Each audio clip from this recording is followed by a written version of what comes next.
Bonjour à tous, j'espère que vous allez bien. Ça faisait un moment que je voulais voir ce que c'était que ce ventilateur Lianli. Donc, je voulais en monter dans ma tour. Et j'ai eu du mal à les trouver parce que c'est un peu de la rupture de stock sur les reverse blade, les flux inversés. Donc, j'ai trouvé chez Infomax Paris. J'ai été les chercher rue Montgalet. Il y a une équipe sympa. Parce que c'était les moins chers. Ils étaient à 35,99, alors que sur Amazon, ils étaient à 45,99. Et sur Amazon Allemagne, ils étaient à 60 euros. Parce que ça vient des US. Donc, un bon prix chez Infomax. Donc, c'est l'unboxing. Bon, c'est traditionnel. Alors, ils sont en single. Il n'y a pas de pack. Donc, c'est pas donné, hein, quand même, hein. Mais il paraît qu'ils sont très bien. Donc, on va voir ça. Donc ils sont enchaînables, hein. C'est facile à chaîner. De toute façon, ça a été les premiers à faire ce genre de choses. Donc ils ont maintenant de l'expérience. Bon, ça a été repris par d'autres.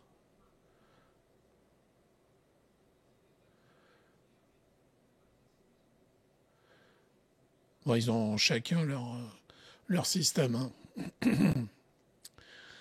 Il n'y a pas de compatibilité entre les différents ventilateurs. Parce qu'il n'y a pas de normes là-dessus. Donc ça, c'est pour protéger les petits miroirs. Et là, bon, bah, c'est le câble. Donc, avec ce système, bon, on a moins de câbles dans la tour. Comme je projette d'en mettre 4 dans ma tour, ça va me libérer des câbles un peu partout.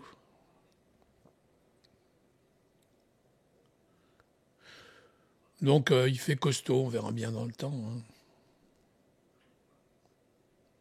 Enfin, elle est assez réputée pour ses ventilateurs.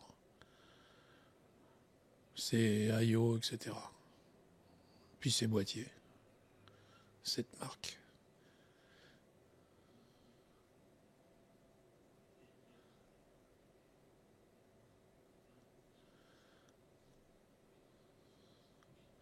Donc, on va passer au test.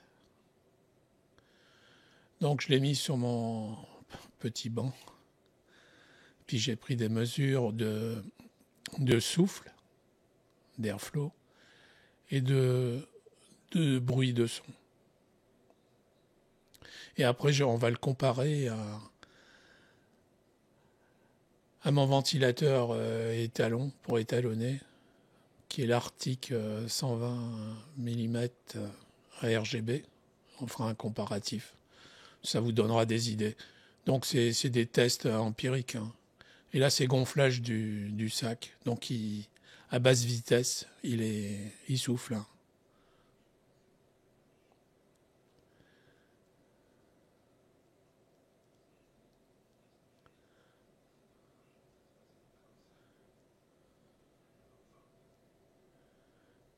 Et là, c'est à haute vitesse.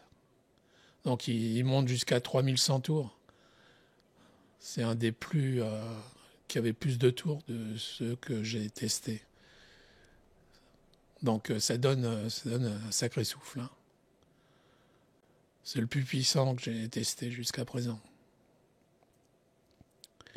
Et là, bon, il est connecté à ma carte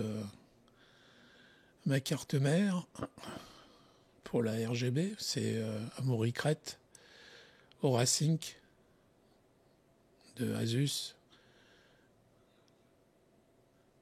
Alors, ce qu'il y a de bien, ceux-là, ils sont sans contrôleur. On sort de l'écosystème Lianli, parce que sinon, ils avaient des connecteurs propriétaires.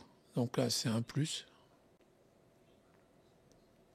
Vous pouvez le connecter sur votre carte mère ou sur des hubs PWM et ARGB.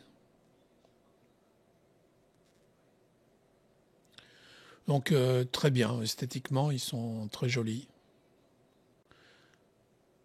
Il y a de la concurrence qui ont fait à peu près la même chose, mais avec un souffle moins important. Et donc là on voit la comparaison avec l'Arctic. Donc on voit qu'il coûte déjà un peu plus cher, presque le double. Il tourne beaucoup plus vite, un tiers plus vite. Il souffle plus fort, mais il fait aussi un peu plus de bruit. Mais c'est supportable, hein, c'est pas un bruit infernal. Non, non, il est très bien, je vous le conseille.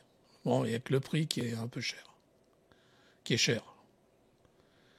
Donc, si vous avez aimé la vidéo, mettez un pouce. Éventuellement, abonnez-vous, ça me fera plaisir. Et puis, si vous voulez voir un test d'un ventilateur particulier, mettez-le dans les commentaires. Et puis, je vous dis bonne journée ou bonne soirée. Et à bientôt.